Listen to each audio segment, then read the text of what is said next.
রাসূলুল্লাহ সাল্লাল্লাহু আলাইহি সাল্লাম এমন ভাবে তার উম্মতদেরকে ভালোবাসেন, সাহাবা কেরাম রাদিয়াল্লাহু তাআলা আনহু তারাও রাসূলুল্লাহ সাল্লাল্লাহু আলাইহি সাল্লামকে এমন ভাবে ভালোবাসতেন। তাহলে যে কথা বলতেছিলাম, কিয়ামতের আগে যে সমস্ত কার্যকলাপগুলো আমাদের মধ্যে ব্যাপকভাবে বিস্তার লাভ করবে, এক নাম্বার, মানুষের নামাজের প্রতি গুরুত্ব থাকবে না, মানুষ নামাজের প্রতি অবহেলা করবে। দ্বিতীয় নাম্বার হলো রাসূলুল্লাহ সাল্লাল্লাহু আলাইহি সাল্লামের সুন্নতের অনুকরণ থাকবে না। তৃতীয় নাম্বার হলো মুসলমানদের সঙ্গে মুসলমান সম্পর্ক থাকবে না, মুসলমান হয়ে হানাহানি মারামারি করবে, এমন বাস্তব চিত্র আমাদের সমাজে আছে না নাই? আছে না নাই? ভাই ভাইয়ের শত্রু, ভাই ভাইয়ের কি শত্রু, এটাও কিয়ামতের আলামত। কিয়ামতের আগে মুসলমানকে হত্যা করবে, আঘাত করবে, ভাই ভাইকে আঘাত করবে, আরো ব্যাপক আঘাত ধারণ করবে। আল্লাহ রাব্বুল আলামিন বলেন, ইন্নামাল মুমিনুনা ইখওয়াতুন ফাসলিহু বাইনা আখাওয়িকুম ওয়াত্তাকুল্লাহা লাআল্লাকুম তুরহামুন।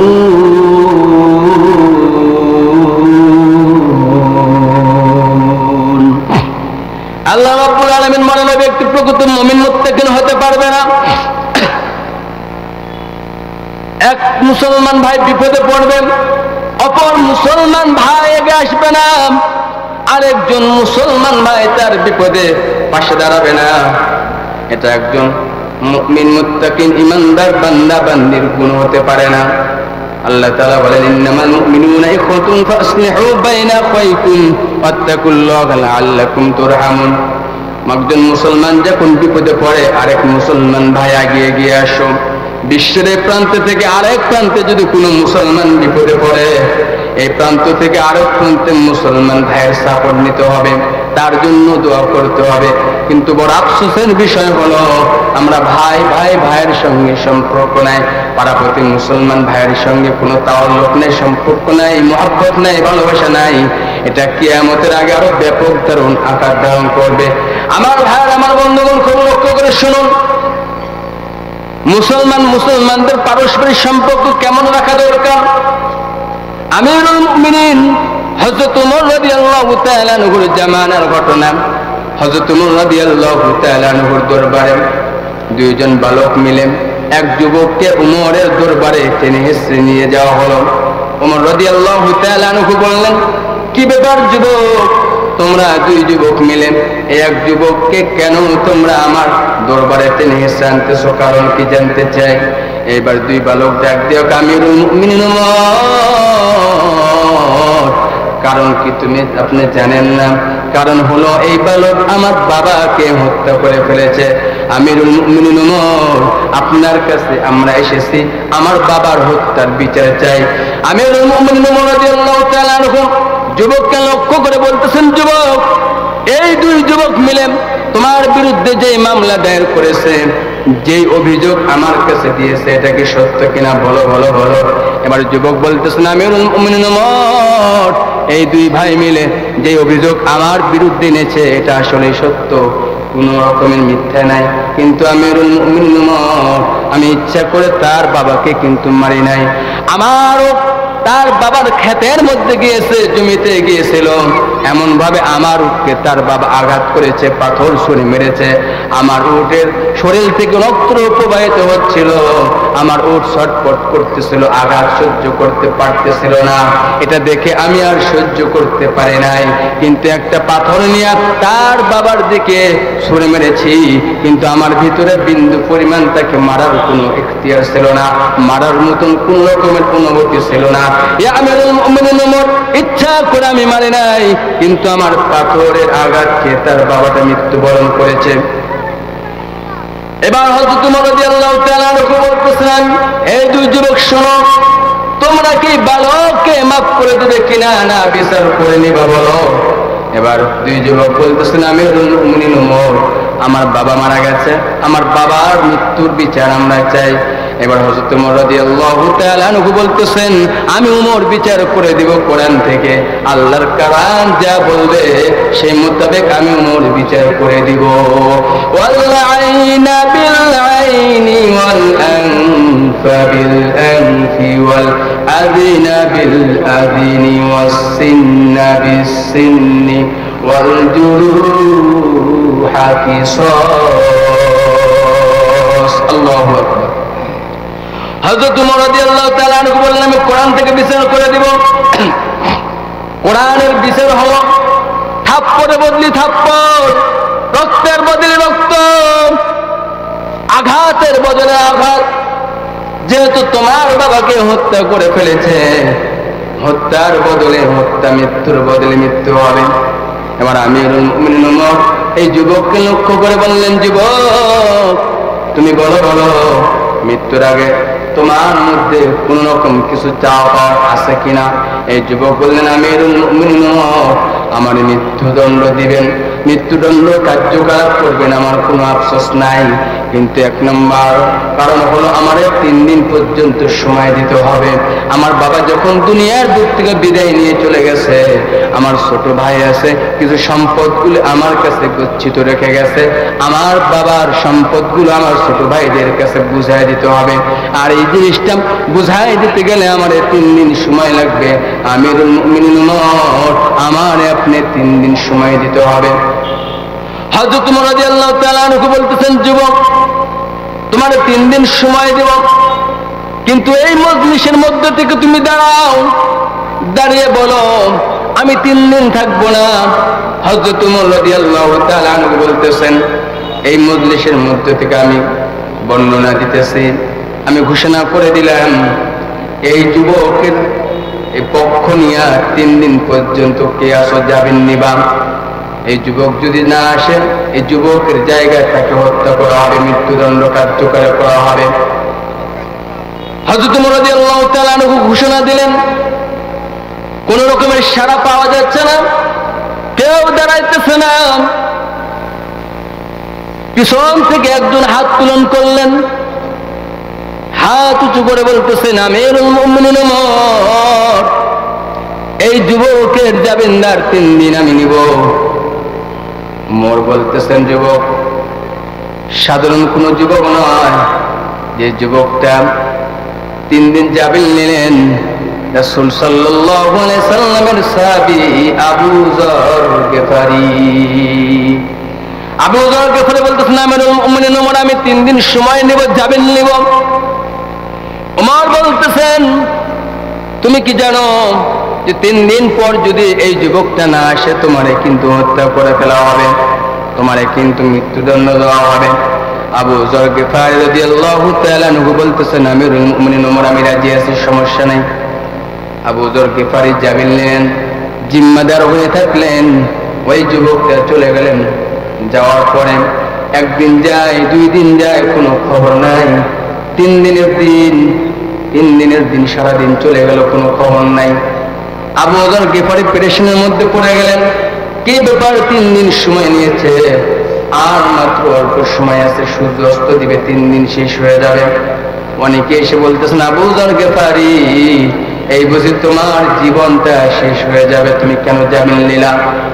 আবু যর গিফারি বলতেছেন, কোনো সমস্যা নাই, চিন্তার কোনো কারণ নাই। وكان حقا علينا نصر المؤمنين যারা ইমানদার, যারা মুত্তাকিন পরহেজগার হবে, আল্লাহ রাব্বুল আলামিন ইমানদার বান্দা বান্দীদেরকে সাহায্য করবেন। আল্লাহ তাআলার ইমানদার বান্দা বান্দীদেরকে সাহায্য করা ওয়াজিব হয়ে যায়।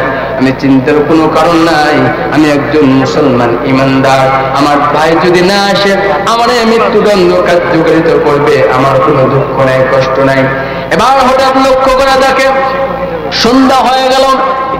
এই যুবক দৌড়ে দৌড়ে চলে আসতেছে, আবু যর গিফারি রাদিয়াল্লাহু তাআলা আনহুর কাছে চলে আসলেন। এবার হযরত ওমর রাদিয়াল্লাহু তাআলা আনহু বিচার কার্যকলাপ সমাপ্ত করার জন্য আবার আসনে বসে পড়লেন। ওমর রাদিয়াল্লাহু তাআলা আনহু এই যুবককে লক্ষ্য করে বলতেছেন, যুবক তুমি তো 3 দিন সময় নিয়ে চলে গেছো, তোমার জায়গা আরেকজনকে জামিন রাখা হয়েছে। আমি উমর তো তোমার পিছনে কোনো সিআইডি লাগাই নাই, আমি উমর তো তোমার ধাওয়া করা দেখার জন্য কাউকে পাঠাই নাই। তুমি যদি ইচ্ছা করলে আর আসতে না, তুমি বেঁচে যাইতা, তুমি কেন আসলে? কারণ কি? এই যুবক ডাকতে বলতেছেন, আমি একজন মুসলমান ইমানদার, আমার জায়গা একজন ভাই ইমানদার মুসলমান ভাই জামিন নিয়েছে, আমি যদি না আসি তাহলে এটা কোনো প্রকৃত ইমানদার মুত্তাকি মুমিন বান্দার কাজ হতে পারে না। আমি যদি না আসতাম মুসলমান ধর্মের দুর্নাম হয়ে যেত। অন্যান্য ধর্মের মানুষগুলা বলতো মুসলমান ধর্মে একজন মুসলমান বিপদে পড়েছে, কিন্তু মুসলমানকে পাশে পায় নাই, এটা একটা কেমন জিনিস দেখা যায়। এই জন্য আমি চলে এসেছি। ওমর বলতেছেন, আবু যর গফারি, তুমি জানো এই যুবক যদি না আসতো, এই যুবকের জায়গা তোমার হত্যা করে ফেলে দেওয়া হতো, তাহলে তুমি কেন জামিন নিলে? কারণ কি জানতে চাই? এবার আবু যর গফারি রাদিয়াল্লাহু তাআলা আনহু ডাক দিয়ে বলতেছেন, ওমর, আমি এই জন্য জামিন নিয়েছিলাম কেননা কেউ যেন না বলতে পারে একজন মুসলমান বিপদে পড়েছে, আর তার বিপদের সময় আমরা তাকে কেন পাশে পাইলাম না। অন্য ধর্মের মানুষগুলো ইসলাম ধর্মকে ক্রিটিসাইজ করবে, আর একজন ইমানদার মুত্তাকিন বান্দার কাজ হলো একজন মুসলমান ভাই বিপদে পড়বে, আরেক মুসলমান ভাই তার বিপদে এগিয়ে আসবে। এই জন্য আমি আবু যর গফারি নিজের জীবনের মায়া ত্যাগ করিয়া 3 দিন সময় নিয়ে জামিন নিয়েছিলাম। এবার এই দুই যুবক ওমর রাদিয়াল্লাহু তাআলা আনহুর কাছে অভিযোগ দিয়েছিলেন বাবার মৃত্যুর বিচারের জন্য, এক যুবক দাঁড়িয়ে বলতেছেন, আমিরুল মুমিনিন ওমর, আমরা দুই ভাই পরামর্শ করে আমরা দুই ভাই আপনার কাছে সাক্ষী দিতেছি। এই যুবক আরেক মুসলমান ভাই আমার, এই যুবককে আমরা দুই ভাই মাফ করে দিয়েছি। সুবহানাল্লাহ। ওমর রাদিয়াল্লাহু তাআলা আনহু বলতেছেন, কেন তোমরা মাফ করলে? কারণ কি? দুই বালক ডাক দিয়ে বলতেছেন, আমিরুল মুমিনিন ওমর, আমার একজন মুসলমান ভাই বিপদে পড়েছে, আমরা তাকে যদি না মাফ করি অন্য ধর্মের মানুষগুলো বলবে মুসলমানদের মধ্যে কোনো রকম সমঝোতা নাই। আল্লাহ তাআলার হুকুম, ইন্নামাল মুমিনুনা ইখওয়াতুন ফাসলিহু বাইনা আখাওয়িকুম ওয়াত্তাকুল্লাহা লাআল্লাকুম তুরহামুন। মুসলমান বিপদে পড়লে মুসলমানদের পাশে দাঁড়াতে হবে, এক ভাই বিপদে পড়লে আরেক ভাই এগিয়ে আসতে হবে, তাকে সহযোগিতা করতে হবে। আমিরুল মুমিনিন আবু যর গফারি জামিন নিয়েছে, আর ওই যুবকটা চলে এসেছে, কারণ একটাই মুসলমানের ধর্মের মধ্যে সৌন্দর্য বৃদ্ধি করেছে, আল্লাহ তাআলার হুকুমকে ফলো করেছে। আর আমি এই দিকে লক্ষ্য করিয়া আমরা দুই ভাই পরামর্শ করিয়া আমার বাবাকে যে মেরেছে তাকেও আমরা মাফ করে দিলাম। সুবহানাল্লাহ। এতটা আগের মানুষের তাওল্লুক সম্পর্ক ছিল। তাহলে যাই হোক, সময় শেষ, আজান দেবে এখন। যেই কয়েকটা কথা বললাম, 1 নাম্বার, মানুষের নামাজের গুরুত্ব থাকবে না, রাসূল সাল্লাল্লাহু আলাইহি সাল্লামের সুন্নতের অনুসরণ থাকবে না, মুসলমানদের মধ্যে মিল মহব্বত থাকবে না। এই জন্য একজন মুসলমান ভাই বিপদে পড়লে আরেক মুসলমান ভাই এগিয়ে আসার দরকার আছে না নাই?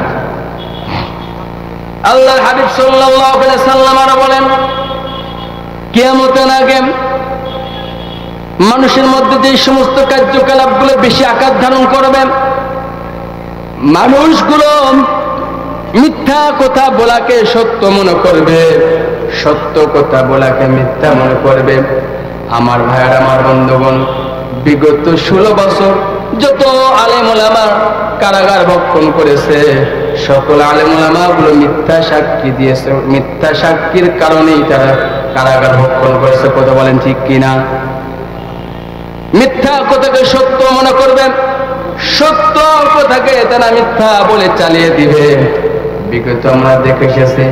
শুধু তাই না, আল্লাহর হাবিব সাল্লাল্লাহু আলাইহি সাল্লাম বলেন, কিয়ামতের আগে এমন নেতাগুলো আমাদের মাঝে আসবে, যে নেতাগুলো ওই দেশের উপরে নির্যাতন করবে, জুলুম করবে। বিগত আমরা এই সমস্যার সম্মুখীন সবাই ছিলাম। কথা বলেন ঠিক না ঠিক? আল্লাহ রাব্বুল আলামিন বলেন, আল্লাহু লা ইয়াহদিল কওমাজ জালিমিন। যারা জালিম হবে জালিমদেরকে আল্লাহ তাআলা হেদায়েত দিবে না। শুধু তাই নয়, জালিমদেরকে আল্লাহ রব্বুল আলামিন হেদায়েত দিবে না, এবং যারা জালিম হবে জালিমের পক্ষে যারা অবলম্বন করবে, জালিমকে যারা সহযোগিতা করবে, জালিমের কথার সুরের সাথে সুর মিলাইয়া যারা জালিমকে সাপোর্ট করবে তারাও জালিম। যারা জালিমকে সাপোর্ট করবে তারাও কি জালিম। আল্লাহু লা ইয়াহদিল কওমাল যালিমিন। যারা জালিম তাদেরকে আল্লাহ তাআলা হেদায়েত দিবে না। এমনকি যারা জালিমদের সাপোর্ট করবে, তাদের সাফাই গাইবে, তাদেরকেও আল্লাহ তাআলা হেদায়েত দান করবে না। দুঃখের বিষয়, আফসোসের বিষয়, এত কিছু করার পর ভারত চলে গেল, আমরা কিছু মুসলমান এখনো তাদের পক্ষে সাফাই গাই। কথা বলেন ঠিক না ঠিক?